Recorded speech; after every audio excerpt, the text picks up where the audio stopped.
for coming, and I must say it's a great privilege to join you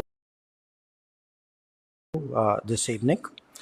Let me make clear at first, I'm not the author of the book. I have contributed one chapter out of, I think, about 20 of them. Many of the other chapters are better than mine, so I will sort of limit my ownership, but not my praise. I want to, in a sense, share with you why this book was written. What happened about a year ago. Some of us were talking, and the sense was that Prime Minister Modi actually was approaching a very interesting anniversary of being 20 continuous years in government, in a democratic polity, as a leader of her administration. Obviously, 8 of those years were as Prime Minister, and the rest of them were as Chief Minister.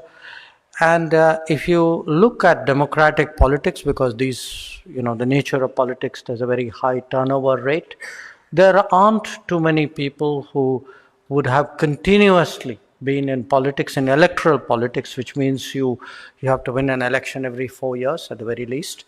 So the sense was that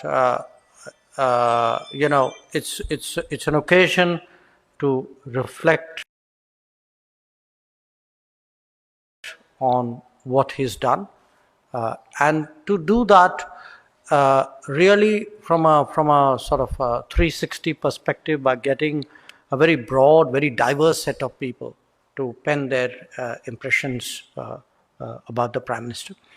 So those of you who would get the book will probably be a little surprised to see actually the very few of us from the government in that list of authors. In fact, I think there are only 3 of us, the Home Minister, the National Security Advisor, and myself. Most of the other authors are people, there are sports people, there are business people, there are people from tech people, so it's a very broad selection. Now, rather than give you an address, since I've already written something, I thought let me at least read that out to you. What I'd like to do, I picked 4 passages. Only one of them is mine. One is of Sudha Murthy. Many of you would be familiar with her. She's an entrepreneur. She's someone very active in the literary world as well. One is a great sports star, PV Sindhu, who's really transformed the game of badminton. In a way, they reinforce each other, but each one is a little bit different because the perspectives are different. So the first one is from my own, and I picked it for this reason, because it's the passage which refers to the Madison Square Garden, and really how that came about in a way. So let me start. That the evolution of our diaspora policy bears similar hallmarks of core beliefs and strong care. I had earlier written about, the various operations we have done to bring back people. It is now widely accepted that the Madison Square Garden event of 28 September 2014 was a watershed in that domain. Prime Minister Modi had been invited to come to the US by President Obama during a congratulatory phone call. My first call on him thereafter, as the ambassador in the US, naturally focused on a possible visit. The PM brought up the subject of the diaspora, which he described as a great strength of the nation. They needed to discover their own voice, and we needed to consolidate their role as a bridge. The instructions for the MSG event flowed from this belief. It must be organized in a manner that its sound would reverberate not just in the US and India, but across the world. That it certainly did, for most part because of the intensity of the PM's connect to the audience was so manifest. Thus began a unique experiment in popular diplomacy that has been the envy of many other leaders and countries. Equally, it has boosted the pride of the diaspora wherever he spoke. Now, the MSG, of course, was the first of its kind. It then moved to Australia. I had the honor of organizing one in London, in Wembley. And, you know, to do it in the Wembley Stadium was, I cannot even describe the feeling to you.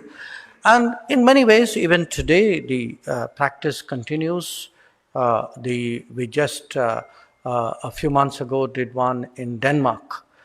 I must tell you, the Prime Minister of Denmark, she came on the stage along with the Prime Minister. And her first name is Mette. So first you had this entire, crowd there with that Modi, and then she came on and became Mette, and she said, I couldn't have even imagined something like this. I mean, in her mind, it was like a rock concert, a political rally, it was everything rolled in one.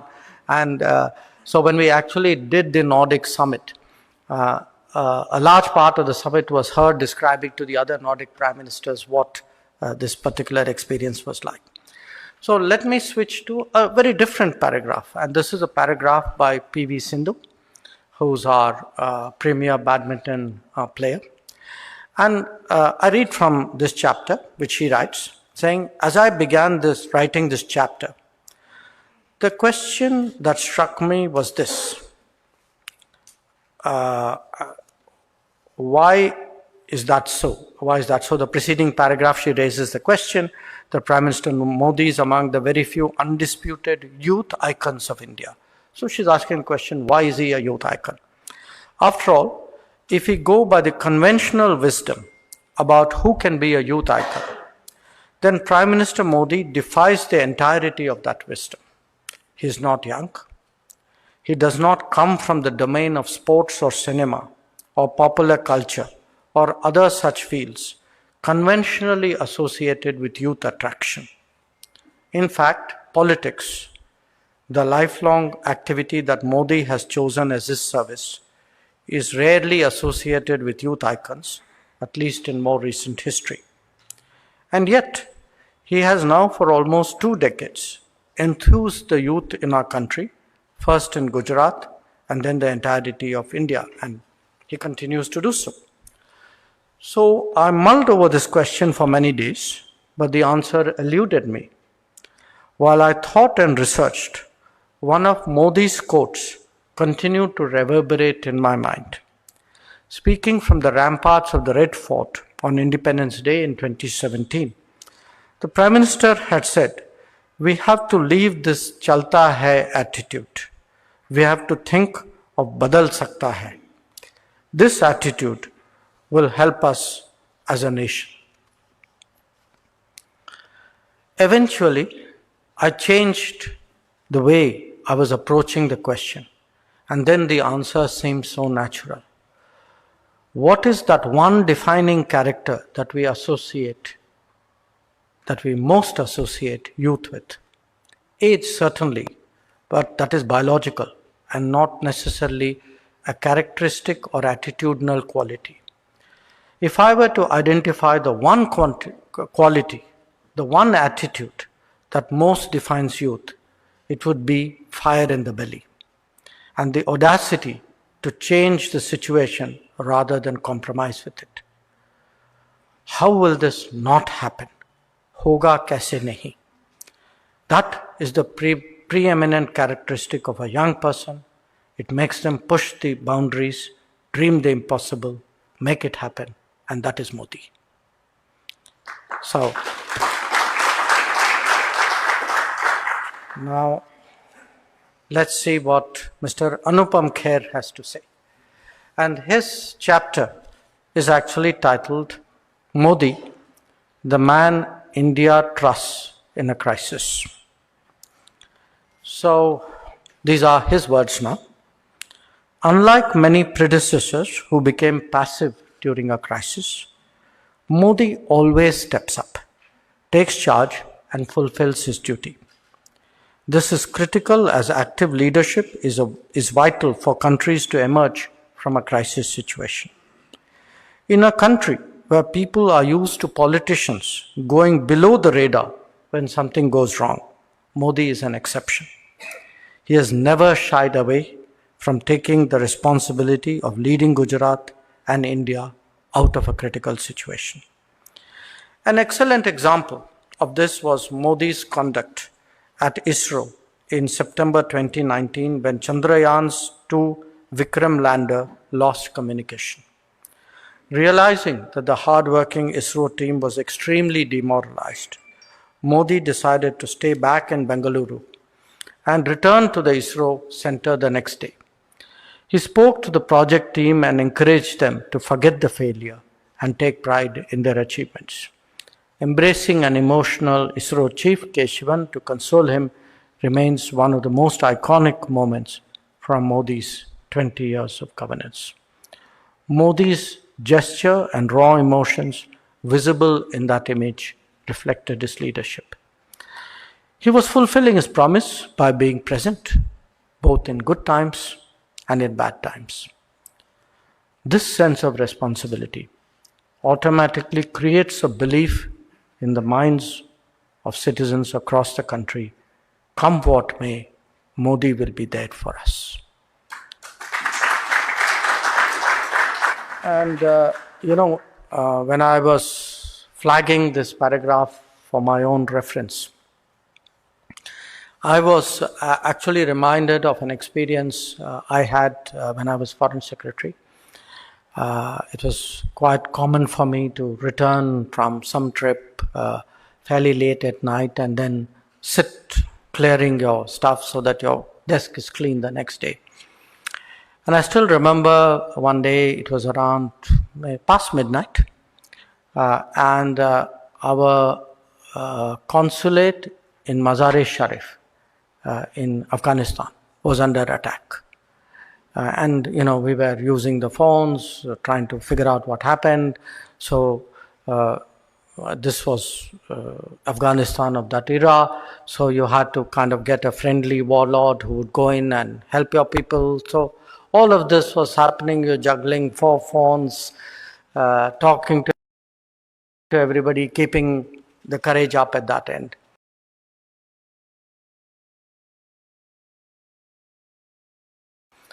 And the phone rang. My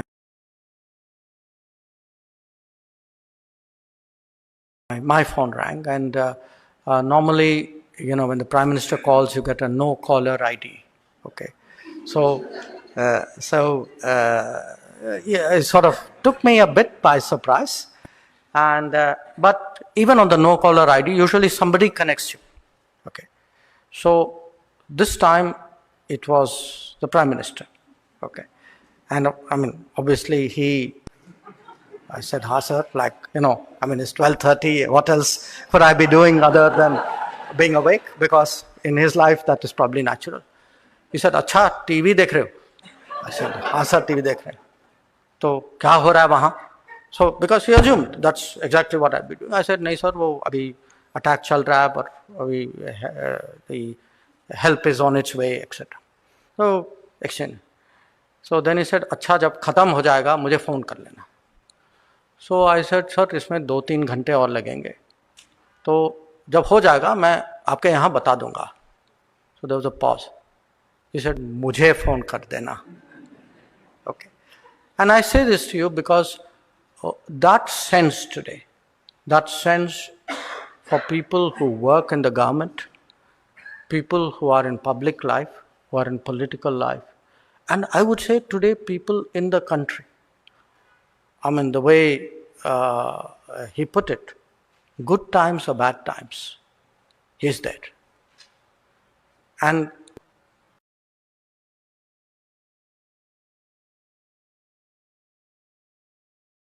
politicians are always there in good times.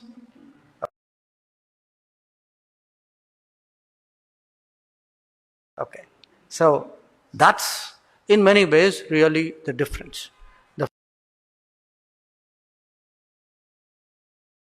fact that when things are difficult, and we saw that during COVID, you know, we saw that during COVID, there were many, if you look around the world, how leaders handled COVID, not everybody stepped up, not everybody said, I will take that difficult call, it is my call.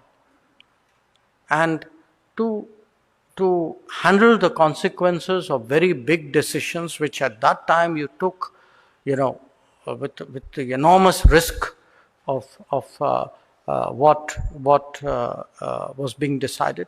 That is really an extremely, I would say, singular quality, and which then brings me to my fourth and last paragraph, which I read to you from four very different domains. And in that sense, each one of us is giving you a perspective, as I said, in many ways a reinforcing perspective, but a different one as well. So here's what Sudhamurthy has to say. Gone are the days when people send their children abroad with tears in their eyes, knowing that the children will settle there and not return to India due to financial constraints. Today, many people choose to return with a positive change in the environment back home. Some even come back with the greatest of intentions to keep the progress growing. Now, Indians are no longer considered secondary to anyone at a global level. The younger generation is confident and ready to face all countries in various competitions, including cricket, but also in athletics and so much more. We aim for the best. This is possible only when there is a true leader like Modi, who is as deeply rooted as a banyan tree, a big tree with a big personality. Every part of the tree is useful to others, much like our Prime Minister. Every project is useful to us. The animals can eat the leaves, the birds can make the nests, people can take fruits, bees, and humans can both enjoy the honey and the aroma of flowers, and the branches can be cut for wood to create a shelter for the needy. But there a good leader stands, tall and all alone, without any benefit for himself or herself. These are the leaders entrenched in ground reality with the aim to transform the destiny of the country and the people. So I cannot find a better way of ending this book. I think this came straight from her heart. I think it touches many of us.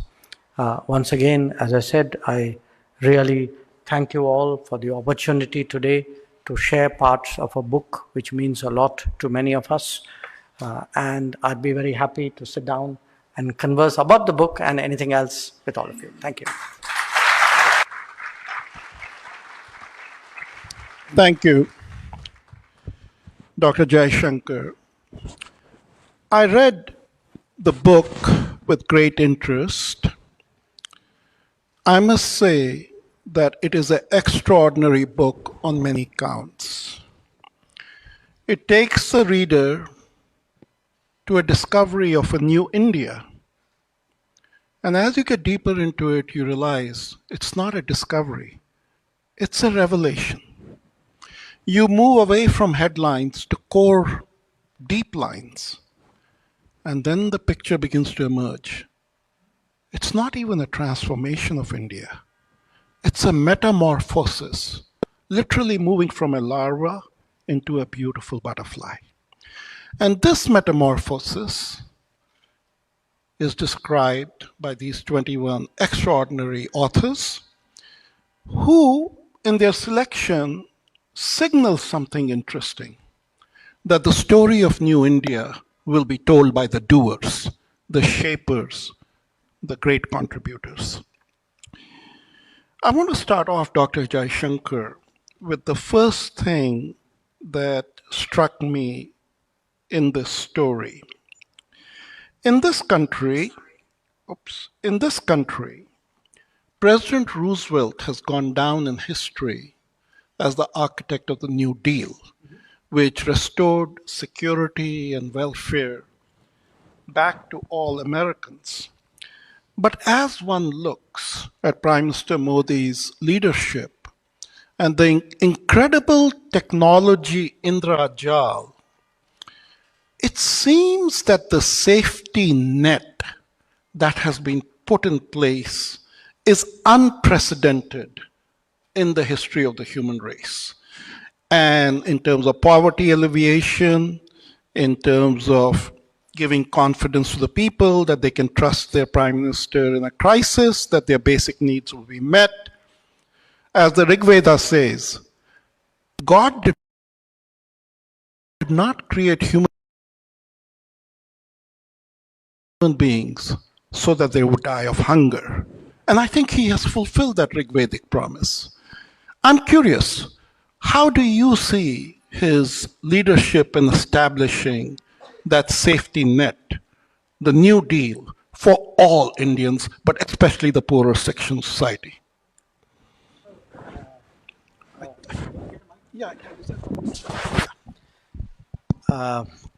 I'm very glad you asked me the question, and I must tell the rest of the audience we didn't fix this question.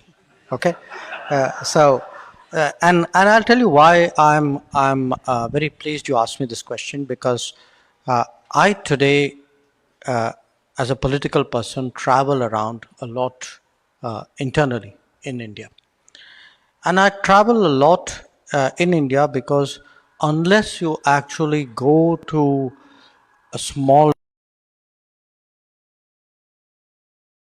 towns and villages and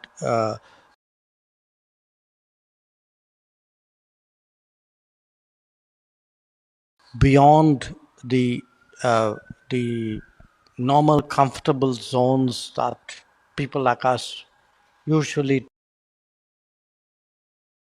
traverse, it's very difficult to capture the change which is happening on the ground. And if you do not capture that change which is happening on the ground, you actually have no sense. You can't really understand the politics of India.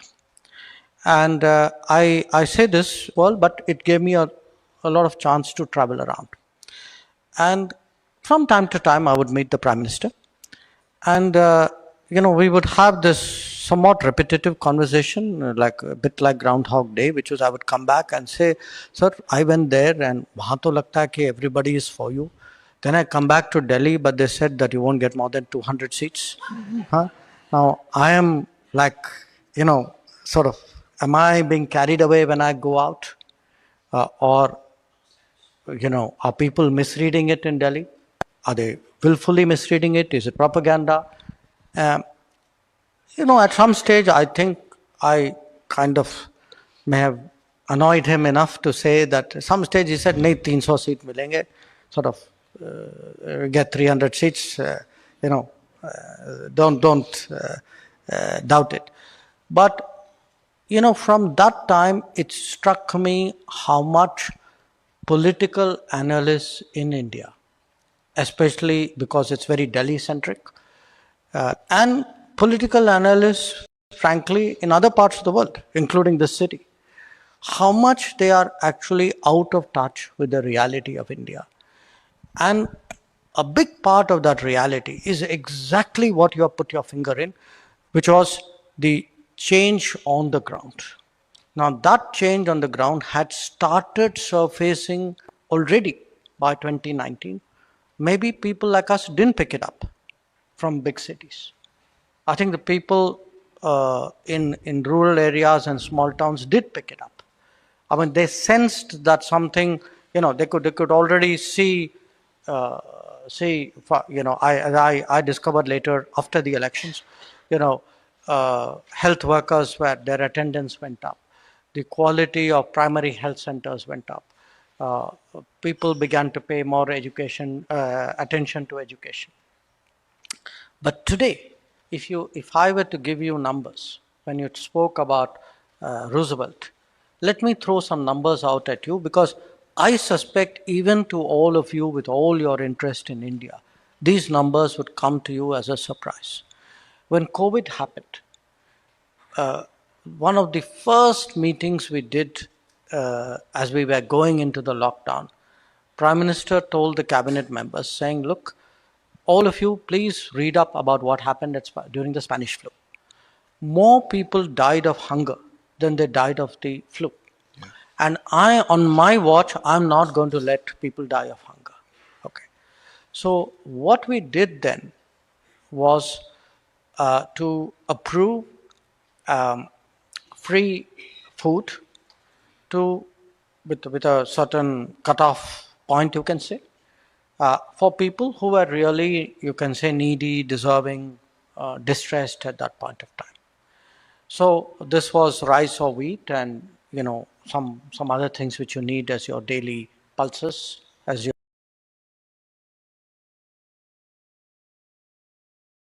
your daily requirement.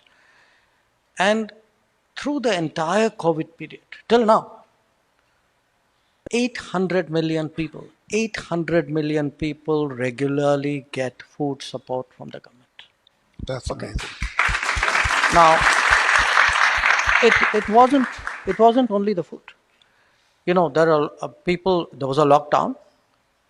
Even when the lockdown was lifted, there were people whose casual employees, the informal sectors.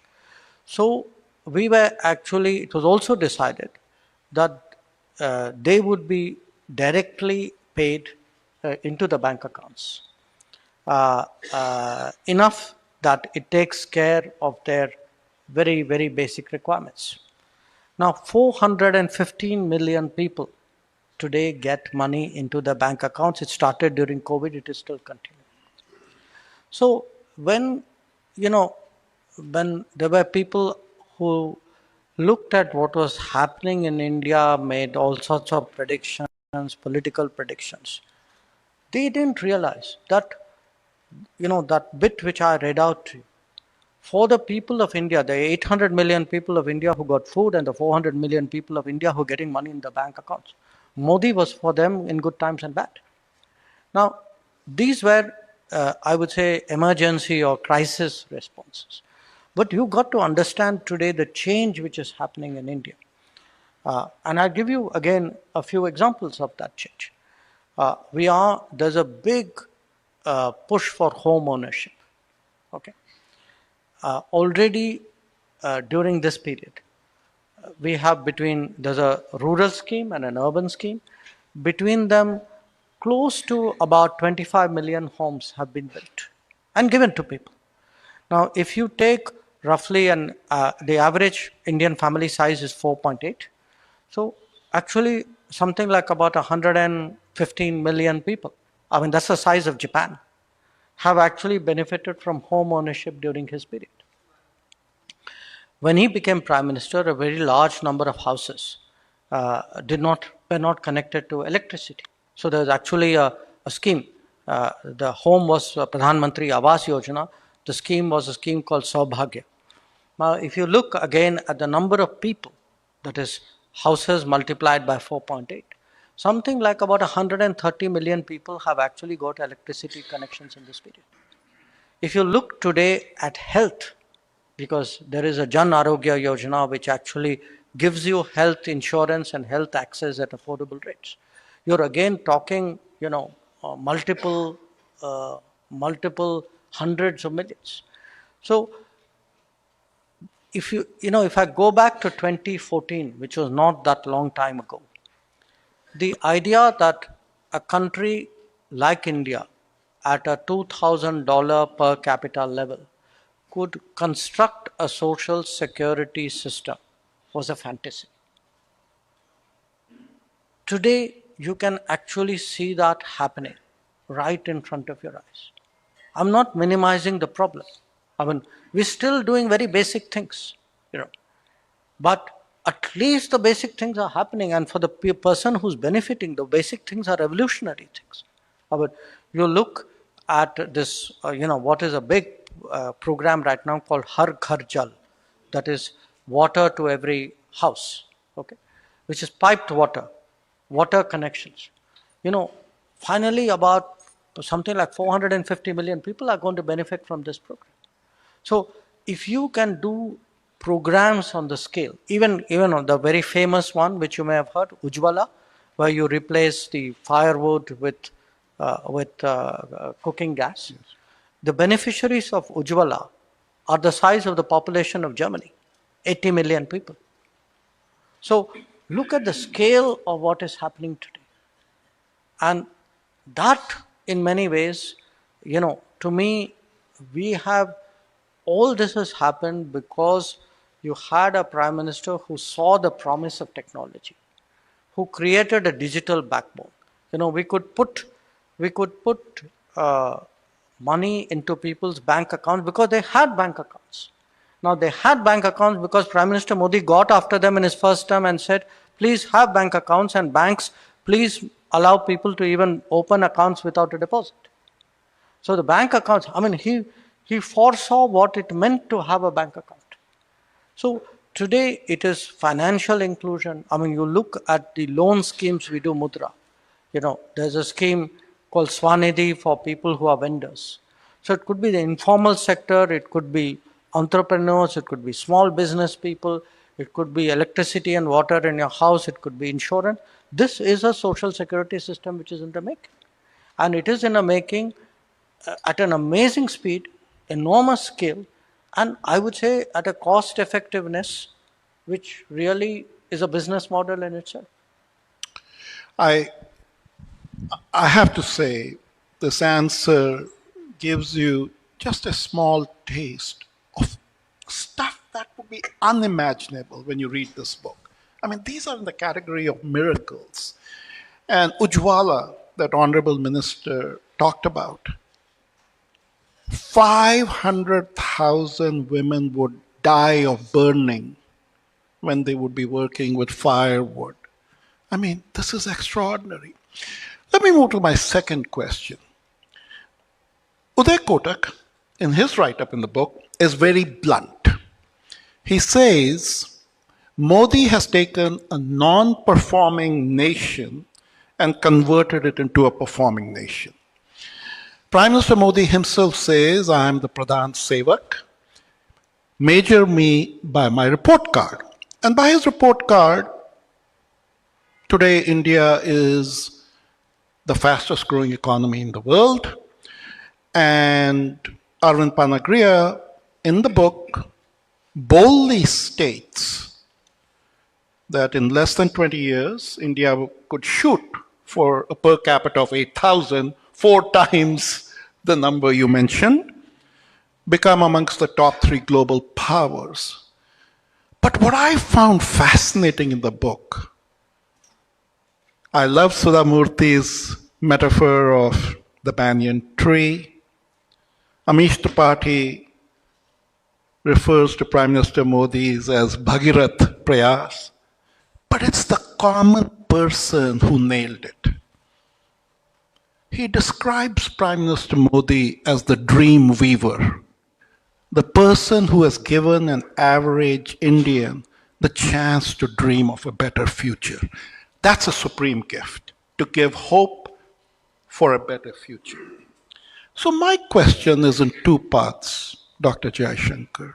First, has Prime Minister Modi firmly embedded in the Indian psyche, we will create wealth, that wealth creators are honorable, that it's not morally superior to be socialistic, wealth creation is moral. And number 2, as India emerges to become one of the top 3 global powers, are we allocating enough resources to manage externally the change management process? Because that's a very delicate process to get the world to accept your rise. I would say the answer to the first question is a yes. The answer to the second question is still working at it. Okay? I'll tell you why the first one is a yes. Those of you who would have followed him, and there are times he's spoken about it in public platforms, he's spoken about it in parliament, where he's actually sent this message that the idea that the government, the bureaucracy needs to control everything, we need to get out of that thinking. And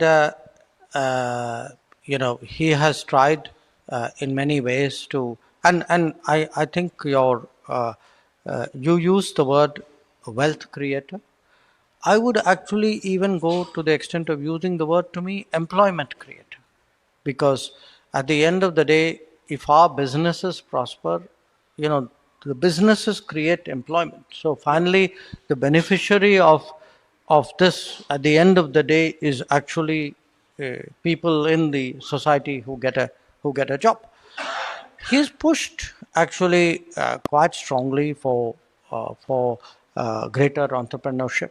I mean, you look today at schemes like the production linked incentives, the fact that today there is a revival of manufacturing in our country. you know we had, previous governments had pretty much, they had dampened manufacturing sentiment, they made land acquisition difficult, they made labor laws very onerous. I mean, they did everything frankly to prevent India becoming a manufacturing power, and then said, our strength is in services. you know that was actually a cop out. That was a way of excusing your inability to perform in a particular sector. Now, a country, economy like India cannot not be a manufacturing power. You know, if you look today at the encouragement we uh, see for manufacturing in India, the support given to businesses for employment, the support given to small and medium industries, the idea actually of creating supply chains in India, because you know, Prime Minister does believe that, it's great to trade with the world, to be linked with the global economy, but your supply chains cannot be entirely be abroad. I mean, a country like India needs those deep strengths. It needs a multi-layered economy. Growth must be reflected not just in growth of profits and market capitalization, but growth in employment as well. So he is pushed for that, I would say, very strongly. He's also pushed, interestingly, for he's imagined the next generation's view of it, which is more startups, more innovation, more self-employment, employment not just of tech people, but even, as I said, we have this scheme which is even informal employment of someone who's sort of doing small jobs, but give them the ability to own their businesses and be financed better than they were. So certainly, I would say there is a shift in messaging, in policy, in even in, by now, after 8 years, even on the ground, in supporting greater business, in supporting greater employment creation, supporting that spirit of innovation. All of that is coming through very strongly. Now, your second question: how does it message outside? You know, my sense of this, and it sometimes goes against the grain of my own previous profession. I don't think all these necessarily are best done by the government, through government people. That's not India. Uh, we have to evolve a manner of communication and messaging that is unique to us, which is best suited to us. We enjoy this incredible advantage of having 30 plus million people of Indian origin or who are Indians abroad. The fact that we genuinely have a civil society, businesses which have links across, we have more than 1 million students studying abroad, all of them actually help to message the rise of India. So when you said, are you giving enough resources for it? In a literal sense, if you would say, is the foreign service or embassies growing at 8% along with the economy? Some years yes, some years no. Yes, during Prime Minister Modi's tenure, we have added another 25 embassies in different parts of the world. But to my mind, that's not the only, or sometimes even the best, necessarily the best way of communication. Our image in this country, and all of you are witness to it. Our image of this country has changed because we have a living bridge of the community, which is what the American people and the American public and American politicians think of when they think of India. So, to my mind, the diaspora focus that he has, the student focus that he has, is incredibly focused on, what happens to our students. I mean, we push very, very aggressively in countries for working opportunities for our students. So he does realize, I mean, there is a whole menu out there about what can determine India's image abroad. We are one, the foreign ministry and embassies are part of it, a very important part of it. But I would argue that there's much to it than does. I want to move on to what I call democratization of democracy.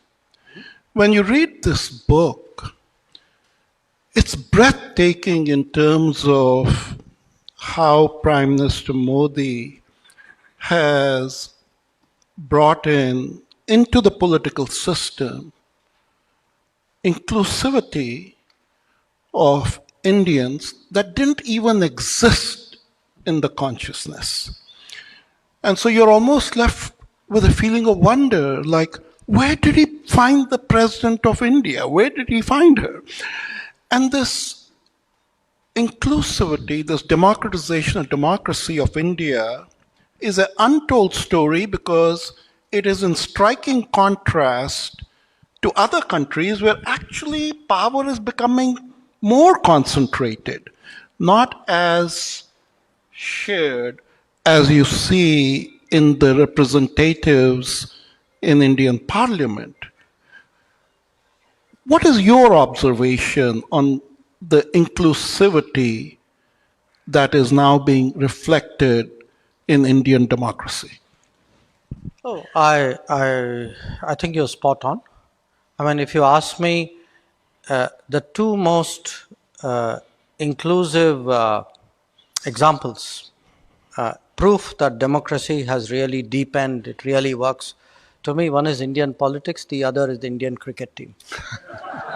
I mean, no, there's not a facetious observation, because just, I sometimes look at the parliament, I look at the cabinet, I look at people in politics. I also look at the TV and look at the cricket team. And you ask yourself, compare these people to where it was 20 years ago. So maybe even 10 years ago, 30 years ago. How much narrower was our political class? And by the way, it's no judgment. I mean, they were very talented people. Many of them did splendid things. I mean, I'm not in any way, doubting that. I'm making a basic observation that if you look today at the origins of people in politics, if you take even the Parliament of India as a representative sample and say, okay, which towns are they from? Where did they study? What was their background? What language are they most comfortable in? What are their social habits? It's very, very different. I mean, my point was that applies to the Indian cricket team as well. But it's interesting here. I mean, you suggested in a way that Modi brought about the change. I would actually say Modi himself is a product of that change. That the fact that someone like him eventually has become Prime Minister of India itself shows how much the country has changed. So sometimes, you have these, I read these debates about how is democracy doing around the world, and different people give labels to countries of their choice. This is a country where look at the number of people who go to vote, it's continuously rising. Look at the number of women who are voting, that's rising even faster. Look at the integrity of the democratic processes. The fact that, I mean, it's a country where elections are respected. I mean, people win, people lose. Nobody challenges the process. No, I'm only speaking about India. Please do not read anything more into it. My point is, I think we have a great deal to be proud of. Now, the results we throw up may not suit everybody. So there would be people who, as part of politics, will give it a twist and call it things. But I really think, when you go around the world, and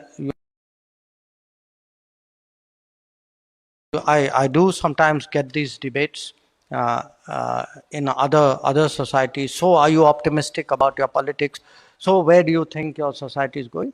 I think Indians are actually, Indians are optimistic, and frankly have a very good reason to be optimistic.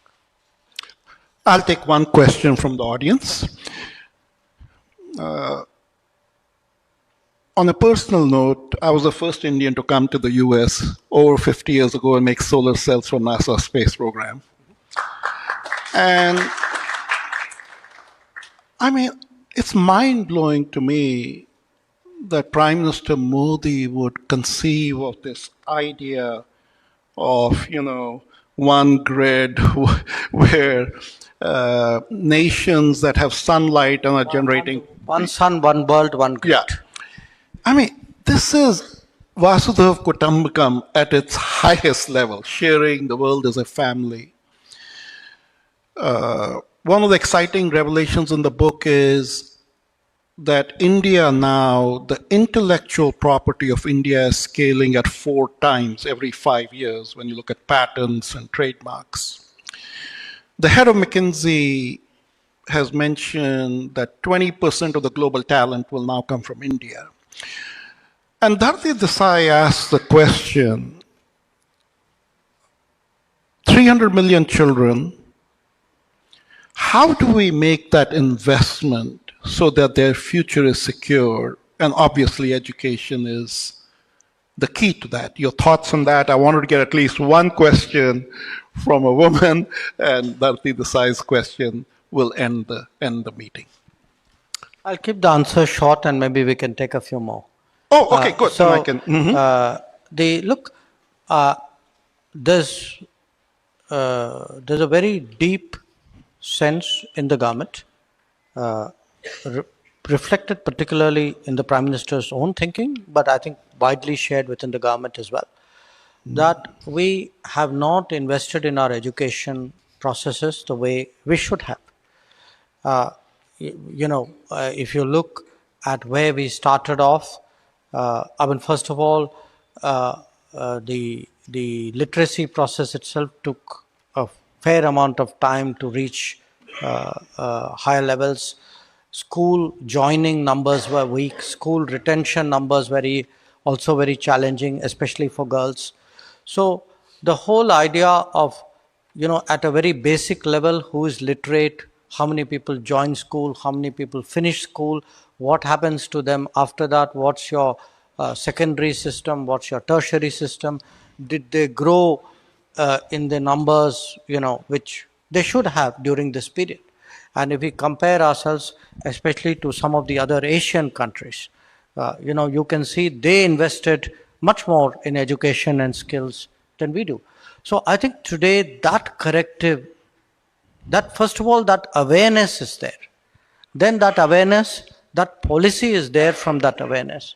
And today I think if you see the number of medical schools, the number of engineering schools, the skills institutes which are being done, the idea of actually reforming the entire, there's a new education policy.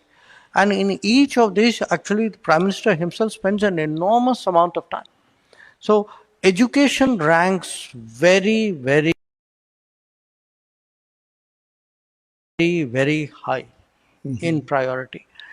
And I think, like everything else, it will take time to kick in. I would fairly confidently predict that you will see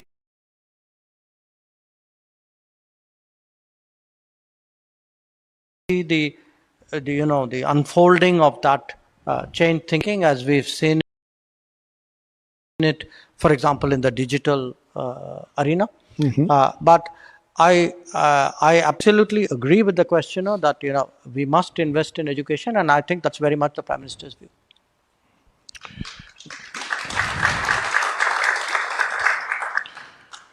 So, away, and we very much wanted you to I come. came for this book, though. I know you did. But this question sort of refers to that. And there are several questions here.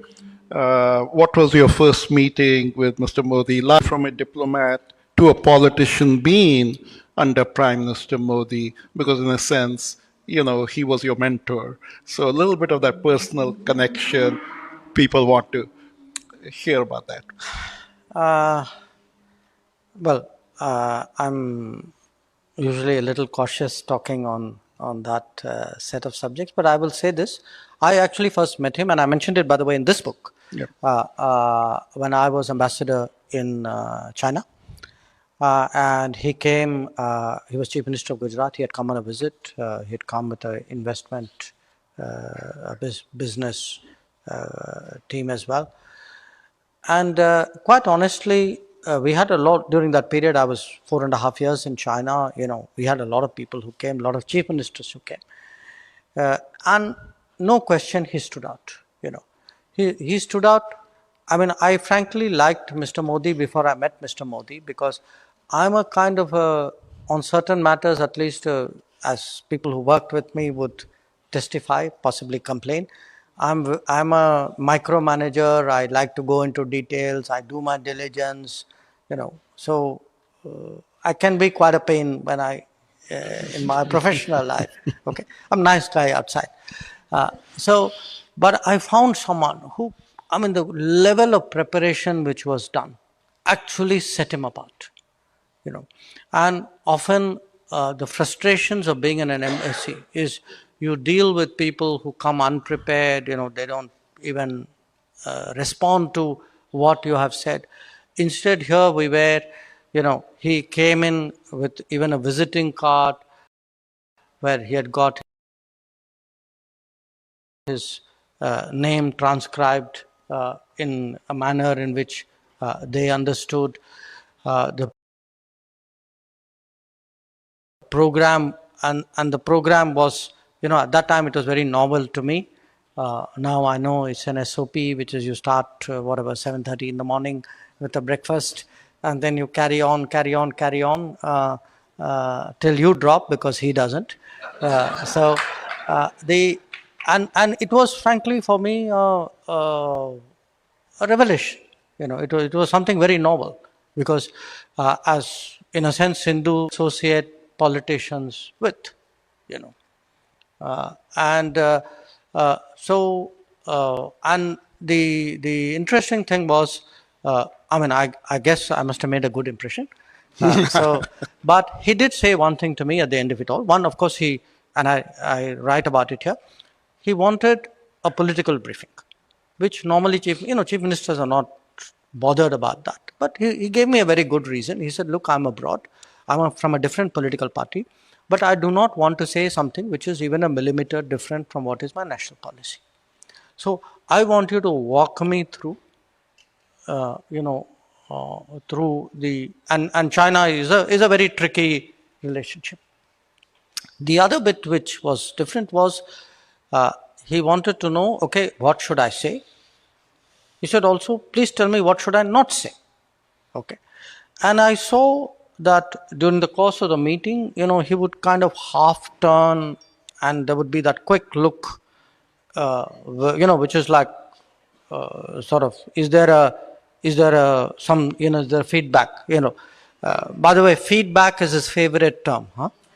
So after every meeting, he would want a feedback. How did it go? What did I do right? Did I get the tone right? Did I get the substance right? So it was for me, frankly, even at that time, a visit which stood out in my tenure. Obviously, the next time I actually met him was when he had become Prime Minister. And by that time, I was here as ambassador. So I obviously followed the campaign, etc., with interest. So for me, it's not like we had some huge prior personal connect. I mean, it's someone I have known really for about 10 years, but who, as I said, is very really exceptional in his working habits, in his commitment, in his desire. I mean, that fire in the belly to change the country was very visible. And of course, the next similar set of experiences we had in Washington, on that famous visit, and I have another witness to it sitting here in the form of ambassador. I think many of you were involved in it as well at that time. So that kind of scheduling the meeting, the curiosity, the desire to know, to improve, all of that was there. So now when such a person tells you that I think you need to be a minister, join politics, how can you say no? I agree. I'll ask Suman Golamudi, our executive director, to come, but very quickly while she's coming, a couple of suggestions, Minister. One is Mr. Mohan Vanchu would like to extend an invitation. If you have 5 minutes on Saturday evening after your talk at the UN, please drop in at the Shankara I Gala dinner. It's the first time Shankara I Foundation is doing it. Mohan Vanchu would like to invite you. It's a very noble cause. Dr. Sudhir Parekh would like to say that the NRIs who Honorable Prime Minister has recognized have potential to do so much more, and perhaps the diaspora can find some voice within the system in a formal way. We'll pass on these suggestions through our beloved Consul General Randir Jaiswal for the ministry to look at these suggestions. But I have to end with one last comment that picks up on what Honorable Minister said. Everybody who has met Prime Minister Modi talks about his energy, talks about his memory, talks about his attention to detail. But in his fascinating write-up, Sadhguru talks about Prime Minister Modi's kinetic energy. It's not the energy that he has, it's the energy that he creates, that on any initiative, his kinetic energy is able to create mass mobilization. He is extraordinary. After Mahatma Gandhi, he is the first Indian leader that has been able to create that national will, that national self-belief, that national consciousness that leads to this incredible energy that you see in whatever he does. And so, he's really a gifted leader, and it's because of that that we wanted to organize this